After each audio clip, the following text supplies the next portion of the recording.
একেবারে কিন্তু শটডাউন।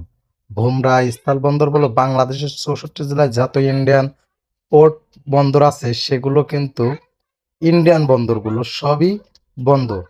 আমি বর্তমান ভোমরায় আছি। ইন্ডিয়ান মাল লোড করে এখন খুবই বিপদে ভাই। আপনারা যেন জানা মতে কেউ কখনো ইন্ডিয়ান মাল সহজে লোড করবেন না। আর যতদিন না পোর্ট খুলবে, পোর্ট কিন্তু কবে কখন খুলবে কোনো ঠিক ঠিকানা নাই। সাবধান হয়ে যান। এই ভিডিওটা শুধু একটা মেসেজ না, বাংলাদেশের ৬৪ জেলার দুর্ভোগ ও অসুবিধার কারণে খুবই করুণ অবস্থা চলতেছে বর্তমান। আসলে সবাই মন মানসিকতা সবার খারাপ। ভোমরার খুবই খারাপ অবস্থা। একেবারে কিন্তু শটডাউন।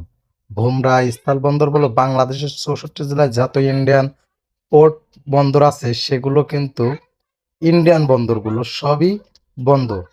আমি বর্তমান ভোমরায় আছি। ইন্ডিয়ান মাল লোড করে এখন খুবই বিপদে ভাই। আপনারা যেন জানা মতে কেউ কখনো ইন্ডিয়ান মাল সহজে লোড করবেন না।